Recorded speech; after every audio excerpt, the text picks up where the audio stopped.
இந்த லெட்டரை டிராஃப்ட் பண்ணதே விக்னேஷ் சிவன் தானேங்க. தனுஷும்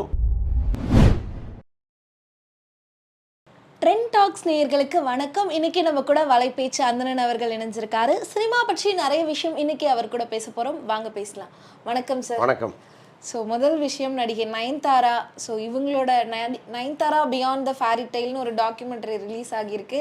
ஸோ இது ரிலீஸ் ஆகிறதுக்கு முன்னாடி ஏகப்பட்ட சர்ச்சைகள், இப்போ ரிலீஸ் ஆகியிருக்கே, பார்த்தீங்களா? உங்களோட ரிவ்யூ என்ன இந்த டாக்குமெண்ட்ரி குறித்து? இல்லைங்க, அது அந்த அளவுக்கு இவங்க பேசின அளவுக்கு அதில் ஒன்றுமே இல்லை. முதல்ல ஃபுட்டேஜே இல்லை. அவங்க மேரேஜுக்கான ஒரு லென்த்து வேணும் இல்லையா, அது இல்லை. ரொம்ப கம்மியான அளவு தான் அதில் பயன்படுத்தியிருக்காங்க. அவங்க மேரேஜ்லேருந்தே ரொம்ப கம்மியான அளவு தான் பயன்படுத்தியிருக்காங்க. அதற்கப்புறம் வந்து எங்கே அவங்களுக்குள் காதல் ஏற்பட்டுச்சு, ஃபஸ்ட்டு எந்த எந்த சீன் எடுக்கும்போது அவங்களுக்கு இந்த லவ் விக்னேஸ்வரன் மேலே வந்துச்சு அப்படிங்கிறதெல்லாம் அவங்க சொல்கிறாங்க. பட் இதில் புதுசு அப்படின்னா நயன்தாராவுடைய ஃபேமிலி தான். ஏன்னா இப்போ அவங்க அப்பா வந்து உடல்நிலை சரியில்லாமல் இருக்கார். நயன்தாரா வந்து அவங்களுக்காக நிறைய டைம் ஸ்பெண்ட் பண்ணுறாங்கங்கிற ஒரு தகவல் ஏற்கனவே இருந்துச்சு. பட் அவர் இவ்வளவு நலிவுற்று இருப்பாருங்கிறது மட்டும்தான் நமக்கு கொஞ்சம் புதுசாக இருந்துச்சு அதில்.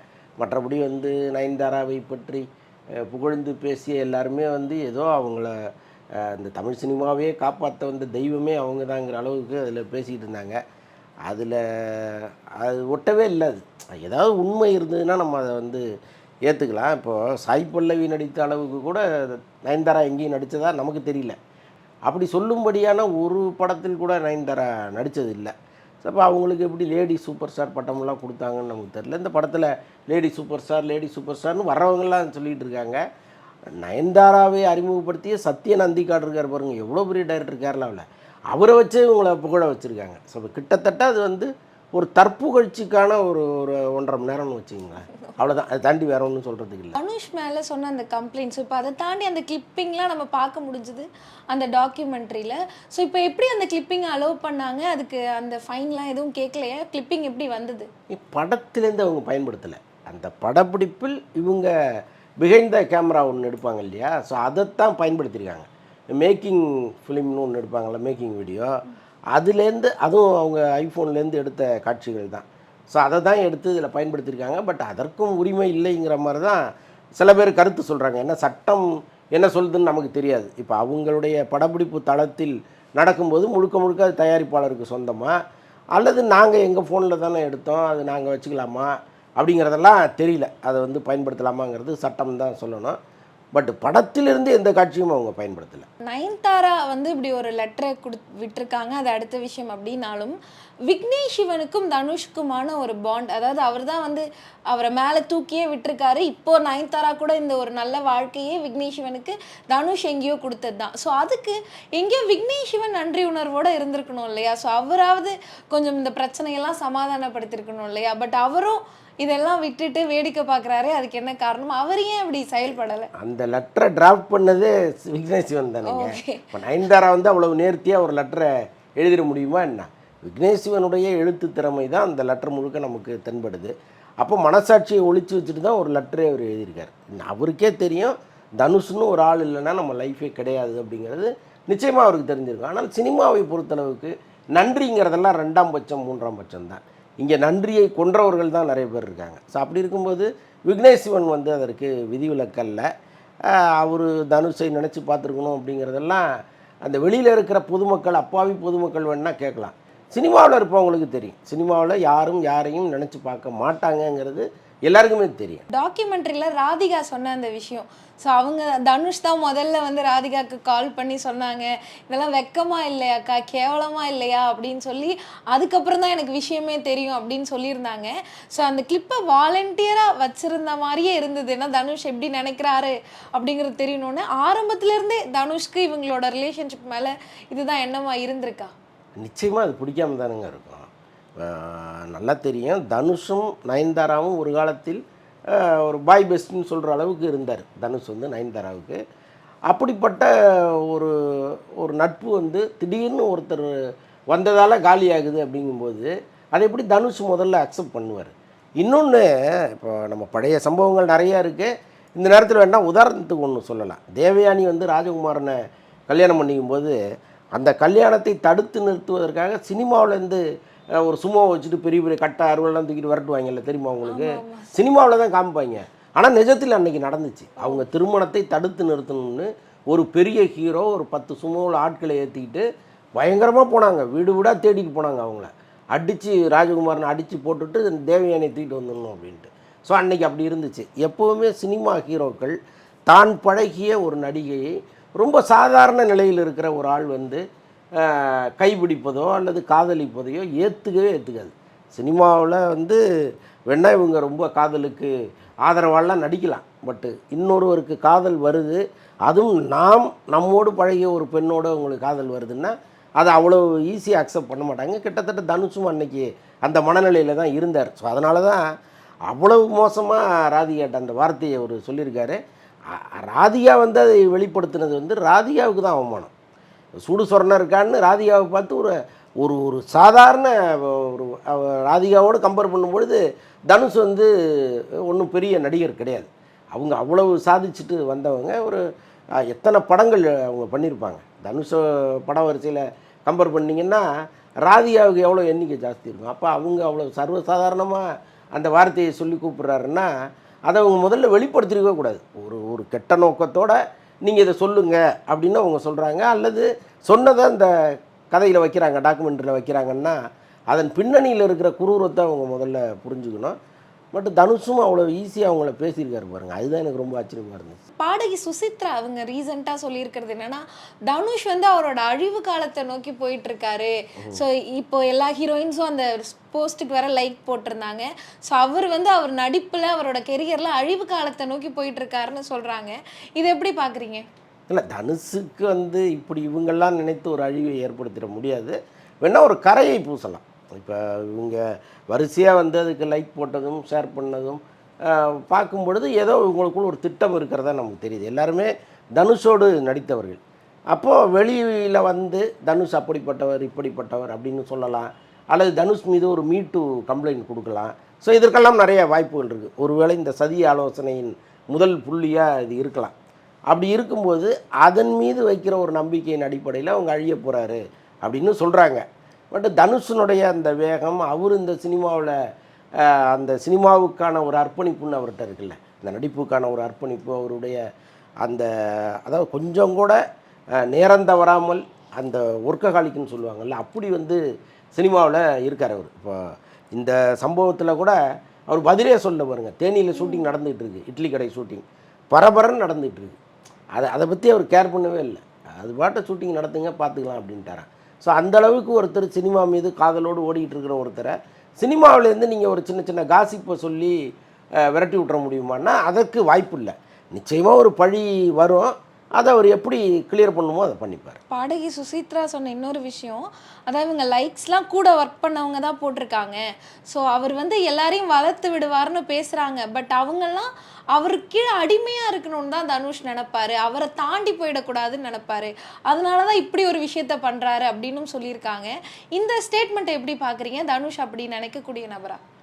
அதாவது தன்னோடு சேர்ந்து நடிக்கிற ஒரு நடிகருக்கு வேணால் அதை செய்யலாம்.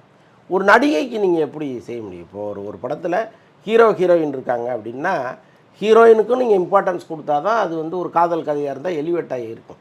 நீங்கள் ஒன்றுமே இல்லாமல் நானே எல்லா ஃப்ரேம்லேயும் வருவேன்னா அந்த படம் எப்படி நல்லாயிருக்கும்? அப்போ கதைக்கு ஹீரோயின் பெர்சன் தேவை. அவங்கள இன்னும் நல்லா காட்டணும் அப்படின்னா நிச்சயமாக அதை செஞ்சுட்டு தானே இருக்கார்.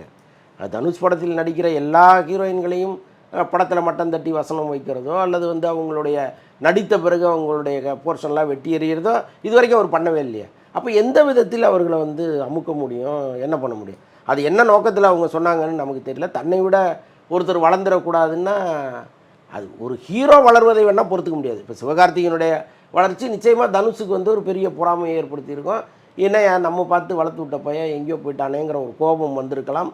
பயங்கரமாக அவர் வெளியில் வந்து பேசியிருக்கலாம். ஆனால் இன்றைக்கி வந்து ஒரு நடிகை பற்றி அவர் நினச்சாரு, அவங்க அவ்வளோ பெரிய இடத்துக்கு வந்துட்டாங்கன்னு அவர் நினச்சதெல்லாம் நமக்கு வந்து பெருசாக ஒன்றும் தெரியல. ஒரு நடிகர் மேலே போகும்போது வேணால் அந்த கோபம் வரலாம். இந்த லெட்டர் ஸ்டார்டிங்கில் வந்து son of Kasthuri Raja, brother of Selvaraghavan அப்படின்னு நயன்தாரா மென்ஷன் பண்ணியிருந்தாங்க.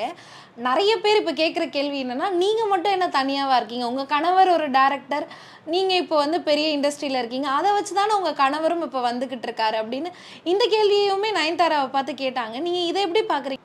தனுஷை விட நயன்தாரா மோசமானவங்க. இப்போ இவங்க குறிப்பிடுறாங்கல்ல, அவர் அப்பேற்பட்டவர் இப்பேற்பட்டவர், அவரை பற்றி நீங்கள்லாம் தெரிஞ்சுக்கணும், அவர் நிஜ வாழ்க்கையில் ரொம்ப மோசமான ஆள் நடிக்கிறாரு, ஒரு போலி முகம் இருக்குது, இவ்வளவும் அவங்க சொல்கிறாங்கல்ல.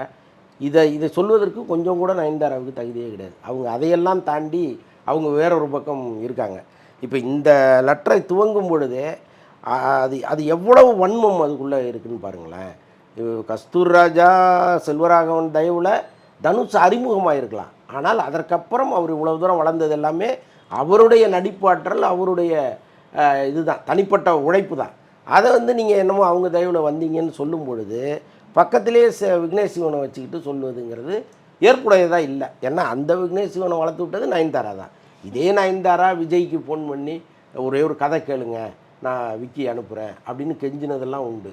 அதே அஜித்துக்கு ஃபோன் பண்ணி விக்கி அனுப்புகிறேன், ஒரு கதை கேளுங்க அப்படின்னு சொன்னது உண்டு. ஸோ அப்படி இருக்கும் பொழுது இவங்க ஒரு ஆளை வளர்த்து விடுவாங்களாம், அவருக்கு இப்படி அடைமொழி போடுவாங்களா, நயன்தாரா அவள் வளர்ந்த விக்னேஷ் சிவனுக்கு அப்படின்னு அவங்க கடிதம் எழுதுவாங்களா என்ன? எழுத முடியாதுல்ல. அப்போ எப்படி இன்னொருத்தரை வந்து அப்படி சொல்ல முடியுதுன்னு நமக்கு தெரியல. டாக்குமெண்ட்ரியில் இவங்க மென்ஷன் பண்ணியிருந்தாங்க, லாஸ்ட் ஷெடியூலில் தான் நாங்கள் லவ் பண்ணுறோன்னு அங்கே இருக்கிறவங்களுக்கே தெரிஞ்சுது அப்படின்னு சொல்லிட்டு. ஸோ நீங்கள் ரொம்ப வருஷமாக அந்த சினிமாவில் இந்த நியூஸ் எல்லாம் கேள்விப்பட்டிருப்பீங்க. ஸோ இந்த நயன்தாரா விக்னேஷ் சிவன் காதல் கதைன்றது நீங்கள் எப்போ சார் முதல்ல கேள்விப்பட்டீங்க?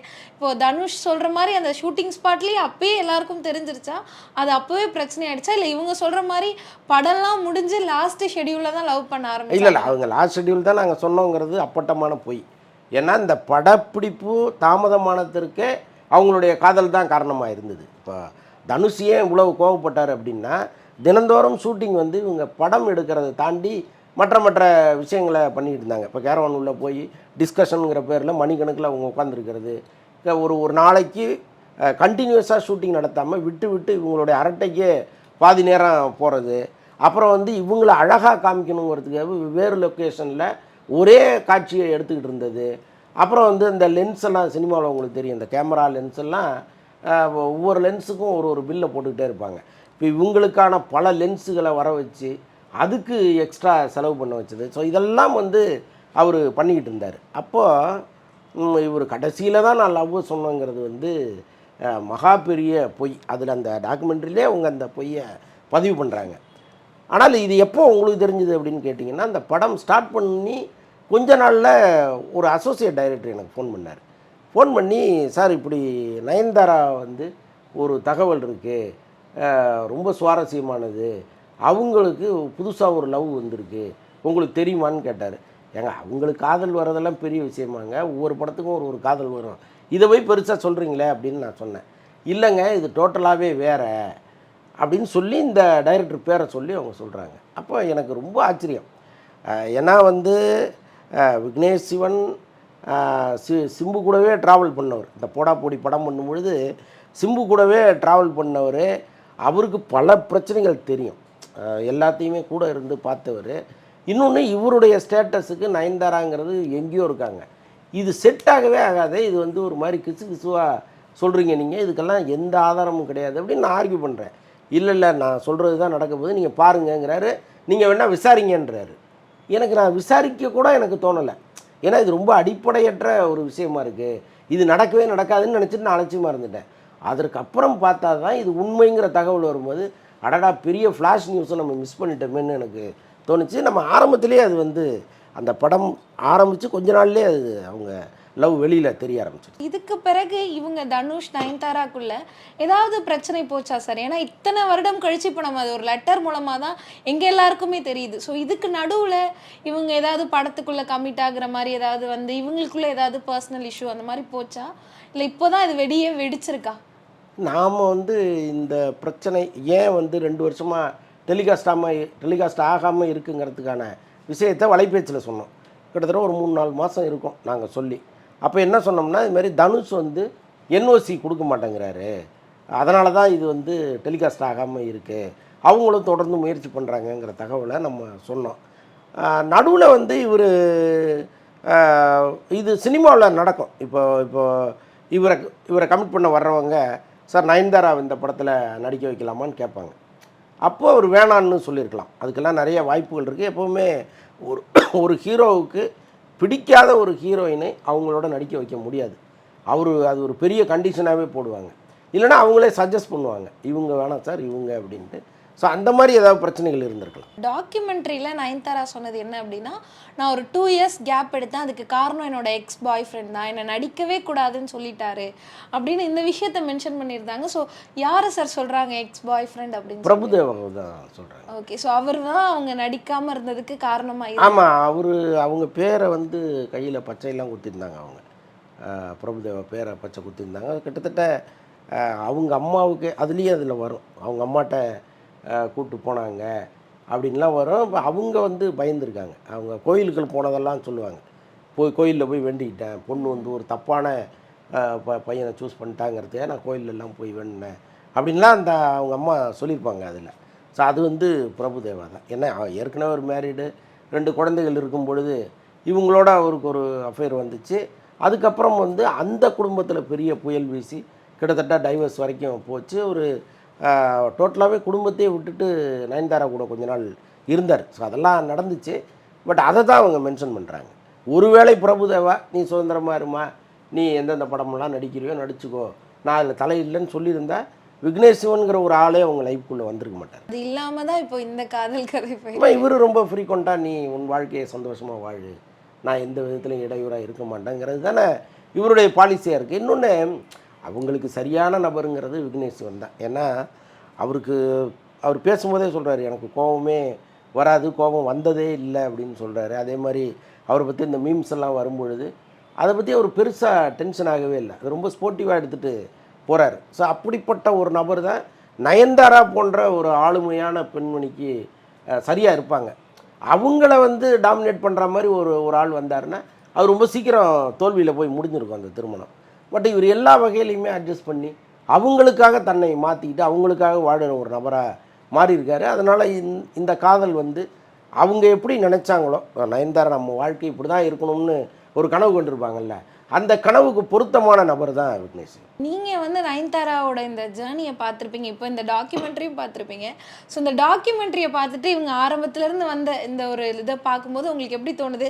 டாக்குமெண்ட்ரியில் சொன்ன விஷயங்கள்லாம் உண்மையாக தான் இருக்கா, சரியான முறையில் தான் இருக்கா, இல்லை இது இப்படி இல்லையே அப்படின்னு உங்களுக்கு ஏதாவது தோணுது? இல்லை, அவங்க டாக்குமெண்ட்ரியில் நிறைய விஷயங்களை விட்டுட்டாங்க.